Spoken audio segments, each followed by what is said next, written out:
Hello everybody and welcome back to the final bit of the AI review series. So ChatGPT, Gemini and Grok reviewed Mixtape 1, Uncommon Commercialism, Mixtape 2, Coffee, Coke and Cigarettes, and Mixtape 3, Poetry and Purgatory. And then all three of them also reviewed my album, Long Days and Pleasant Nights. And out of all of them, I believe that Grok was the most realistic and accurate review out of all of them.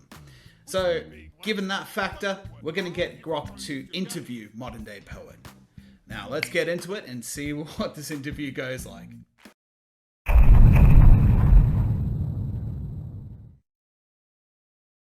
Okay, and here we are with Grok. So, let's do what we normally do. Hello there. Damn, no General Kenobi. Okay. I would like you to, I would like for you to conduct an interview with Modern Day Poet.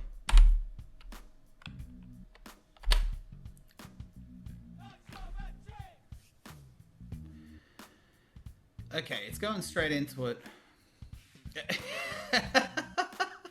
Right, it's actually just creating one, and it's very weird. You know what we're gonna do? I'll be right back. I'm gonna come up with some things for Grok to kind of ask and go through. Let's do it. A few moments later. Okay, so now we're back. I've written up some things for Grok to kind of use as a baseline. So, you are an experienced hip-hop journalist conducting a deep, thoughtful interview with Sydney rapper, modern-day poet, his creative process, artistic identity, and his views/place in hip-hop. Do a question and response style interview, question after answer. Make it feel like a conversation. Your tone should be casual, conversational, and honest, not overly flattering or robotic. Avoid generic questions like who are your influences unless expanded into something more. The interview should feel like a real interview, as if he was on a podcast or talk show. The interviewer should occasionally challenge him respectfully instead of only praising his work. I'm going to get rid of respectfully. Let's see what Grok does. Some suggestions, things to talk about, but do what you feel is natural. Go with the flow. So, early creative background, discussion of Long Days, Pleasant Nights, and the mixtapes.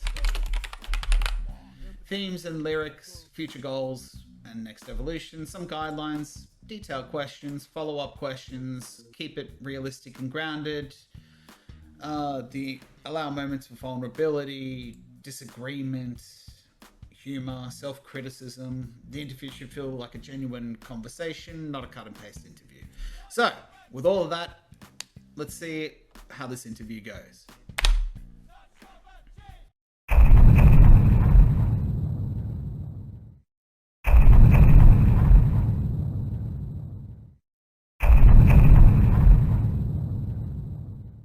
Hello and welcome, Modern Day Poet.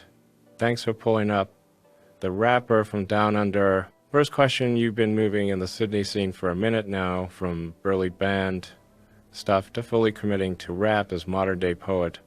Walk me through that shift. Was there one specific moment or one track where you realized this is the direction I need to go? Good question. There was a time, it was probably just after the band Love Swagger, where I kind of realized, hey, I really enjoy making music. I really enjoy doing music, being in music, especially like hip hop. Hip hop was always a grounding and a foundation for me. I would say that specific moment was essentially when Love Swagger stopped playing around Sydney. And I went, well, this might be the end of the band, but this isn't the end of me. I want to keep going with music, and hip-hop has always been my thing, so this is where I am. Respect. So, after Love Swagger rap, it sounds like hip-hop felt like the natural next chapter, that this isn't the end of me mindset is real. A lot of artists fold when one project or group dies. When you made that decision, how prepared were you actually? Did you already have rhymes ready to go, or did you basically start from scratch? How did the people react when you first started as a solo act instead of the band guy? I was not prepared at all. I didn't have rhymes ready. I didn't have anything ready. basically started looking for YouTube beats and started rapping over them. As for crowds, I didn't really play a lot of gigs. I did a couple of guest spots for a couple of musician friends, as an opening act or a kind of just by the side sort of thing. And I did probably about 2 or 3 acts under mixtape 1 and 2, and that was it. Damn, zero preparation. That's raw as hell. A lot of people romanticize that I just jumped in story, but starting from actual scratch takes balls. So you're basically teaching yourself on the fly, rapping over random beats, doing a couple guest spots and a handful of low-key mixtapes. Looking back at those very early days, mixtape 1 and 2 especially, what do you think was the biggest weakness in your approach? And what's one thing you're low-key proud you got right, even when you had no clue what you're doing? The biggest weakness in my approach was that I had no idea what I was doing. I was just writing music because I wanted to write music. Well, not music itself, but the lyrics and prepping and doing all of the wordplay and whatnot. And it was a bunch of fun, and it still is. The one thing I'm proud of is actually the song Forever You and I off mixtape 2, because that was a real deep and emotional moment for me. And to get that out there and make a music video for it as well was a really proud moment for myself. I respect the honesty. I had no idea what I was doing is the most accurate origin story I've heard in a while. A lot of artists try to pretend they had some master plan from day one. That's cool. You locked in on Forever You and I. The one you're proud of from that era, what was going on in your life when you wrote that track? And why do you think that particular song hit different for you compared to the rest of the early mixtape stuff? Was it the topic, the writing process, or something else? The reason that hits so hard is because that was about someone that I lost, that I lost to basically drugs, and they died. And was very much so in love with that person. And that happened a few years before that song came out and before I wrote that song. And I was just in a very emotional state, and I heard the beat, I heard the song and went, yeah, I gotta write this. And that's what I did.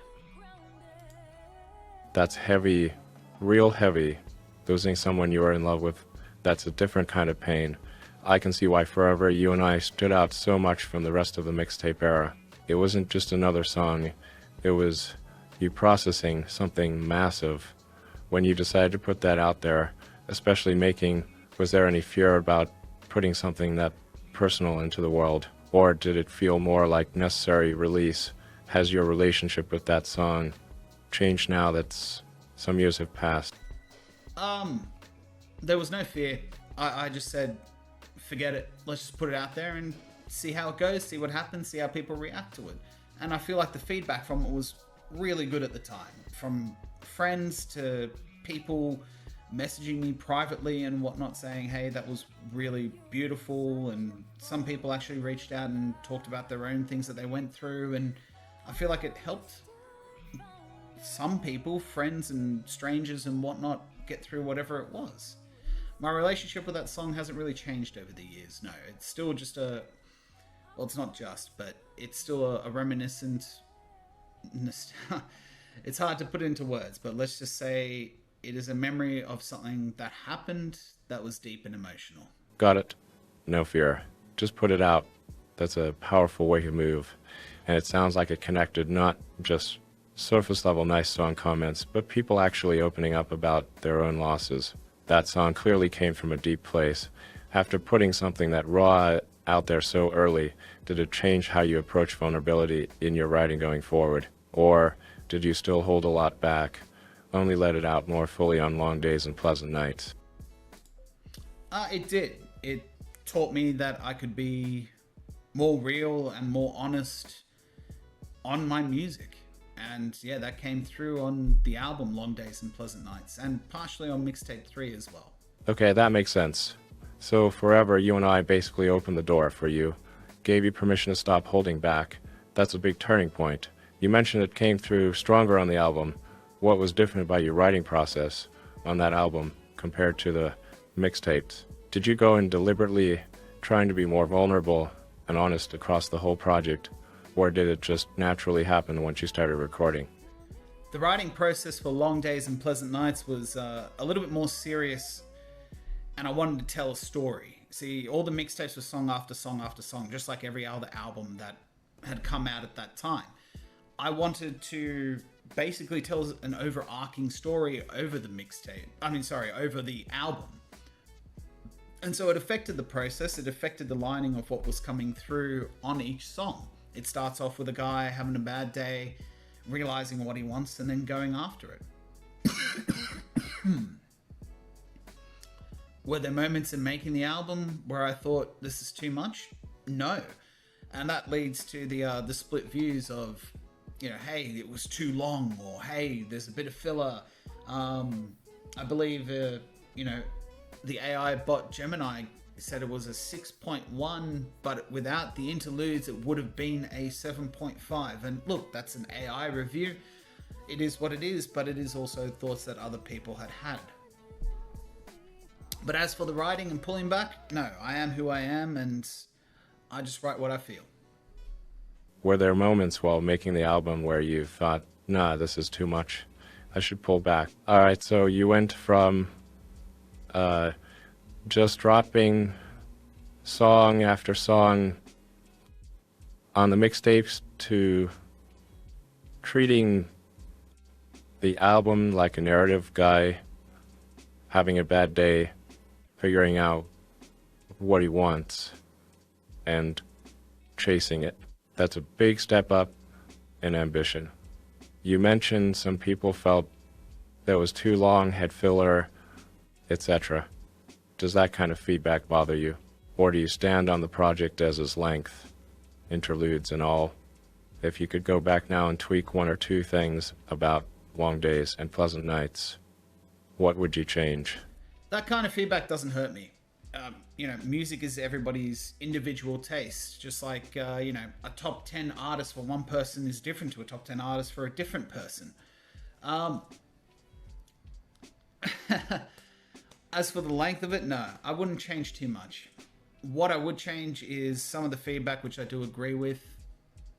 I think the interludes should have been shorter and maybe less and more punchy to the point, whilst I could have also endeavored more into a cleaner polish for the songs in the sense of wordplay, delivery, production-wise with the mixing and the masters and whatnot. Fair enough. I like that mindset, not letting mixed feedback rattle you, and you're owning that music is subjective. That's a healthy headspace. So you keep the overall length and the concept, but you tighten the interludes, make them shorter, sharper, better wordplay, delivery, etc. Now that some time has passed since Long Days and Pleasant Nights, how are you actually applying those lessons?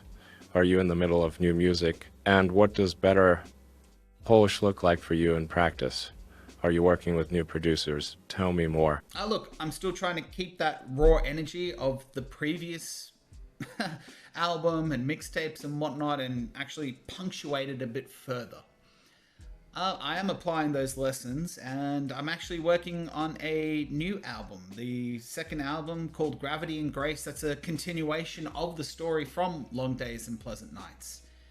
I'm working with some other producers, some other people in studios and whatnot to be able to present a more polished and complete album. It will still keep its indie roots, and I don't have the millions of dollars for a budget to make it sound like something out of this world, but I do exactly what I can with what I got. And if people like it, awesome. Gravity and Grace. I like the title. Sounds like you're building directly off the first album's story. So Long Days, Pleasant Nights ended with the character figuring out what he wants and going after it. Where does Gravity and Grace pick up? Is he winning? Struggling harder, falling in love, getting his heart broken, or something else entirely? Working with new producers while still keeping that indie raw foundation. What's been the biggest challenge so far in leveling up the sound without losing what made the first projects feel like you? Working with different producers and whatnot is always a different step. It's a different vibe. It's a different feeling. So, Long Days and Pleasant Nights was working with two friends of mine, Aaron and Jimmy, and mixing and putting all of the concepts that I had together for it all. It was a lot of fun, but this one feels a bit more sort of, I'm doing this on my own this time. So even though I am working with a producer and diving deeper into some lyricism and whatnot, it is kind of like a road less taken sort of feel. Okay, interesting. So Gravity and Grace picks up after the character blows up, but superstardom hits hard and the struggle is still real. That's a smart angle. A lot of artists make the I made it album and it either becomes bragging or fake humble. You're going straight into the complications of success instead. What does that struggle look like on this new project? Is the pressure of staying authentic once more industry politics, loneliness, creative block, or something else? You mentioned this one feels more on your own compared to Long Days. Are you nervous? The struggle is essentially, I've gone ahead and done a lot of these beats myself. When I say a producer, I mean someone to clean up what I've done. I've been using a lot of the Doubler 2, which is a voice to MIDI, then using Pro Tools to convert that into virtual instruments and whatnot, and working with a producer to make that sound more real, to make that sound more on point, to flesh out mistakes that I've made, fix things that I've done wrong, which I'm not a professional mixer or master or anything like that myself, but I've basically put all of these elements together to make sure that I'm giving the best in everything that I got to make exactly what I feel is good. Feeling more on my own is essentially that. I'm not nervous about it. It's not really freeing. It's more of what I was doing before, but on more of a vision. So you're more hands-on with production elements this time. That's a proper DIY evolution. Does this process make the music feel more you than when you're working closely with your friends on the last album? Or are you worried it might still sound a bit raw or limited because you're not a full-time producer? Also, tying it back to the concept, your character hits this big wave of success. The next album, how much of your real life experience of bleeds into the story of someone dealing with the pressures after it is definitely making something it? to look up to and aim towards. I would love to hit that level of reach and resources, but I'm also happy grinding it out and doing what I can with what I got. And as for the success, what does it look for? Look, success is different for everyone, and I think I said this in the making of Long Days and Pleasant Nights, that if something that I make helps at least even one person, then every moment was worth it.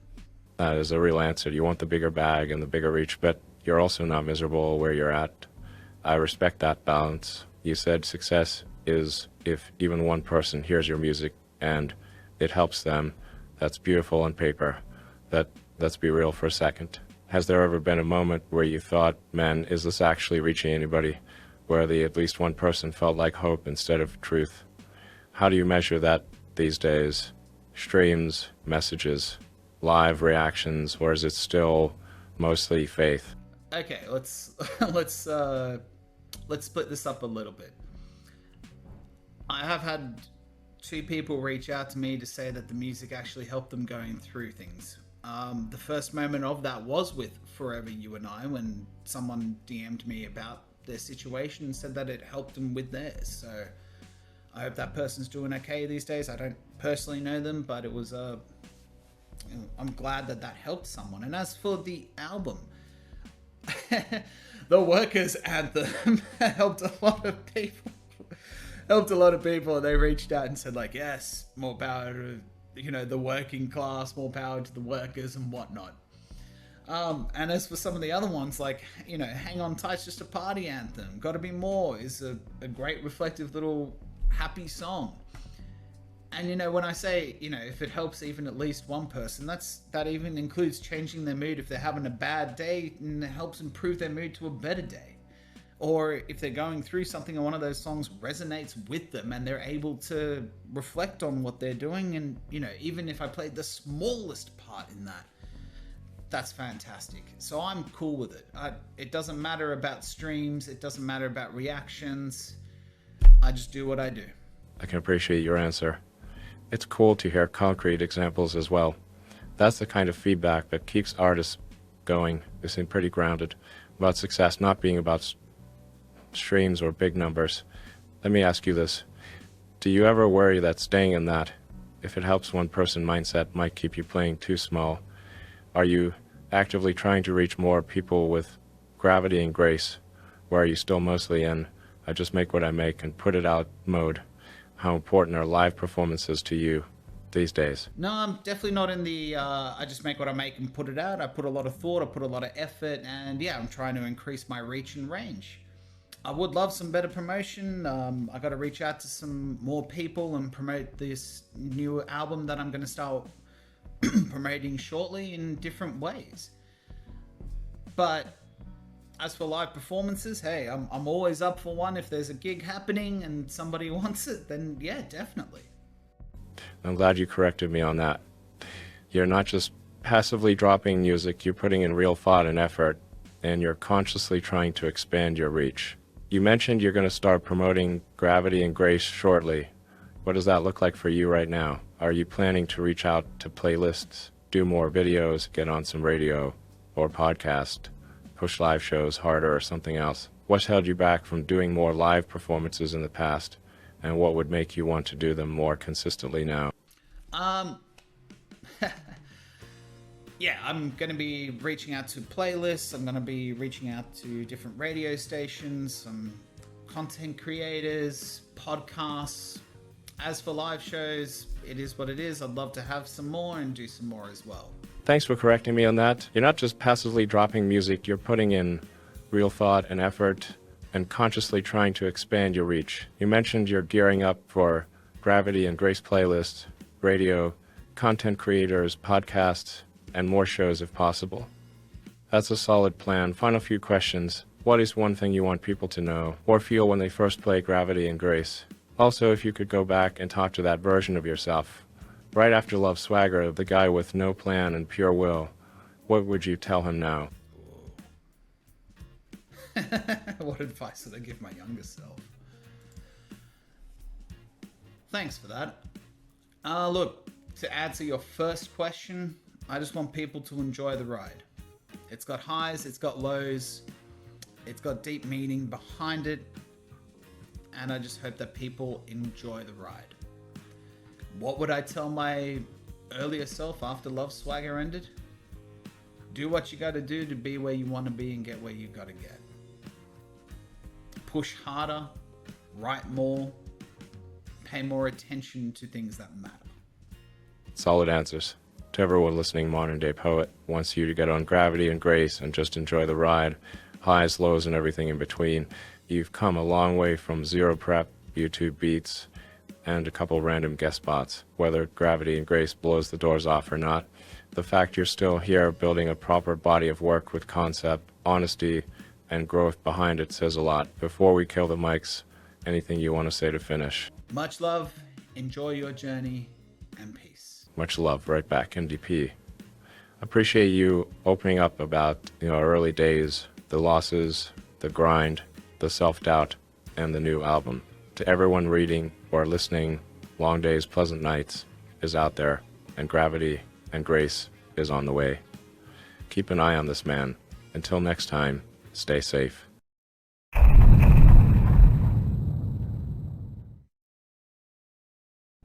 Okay, so that's the interview with Grok. That was an interesting couple of questions.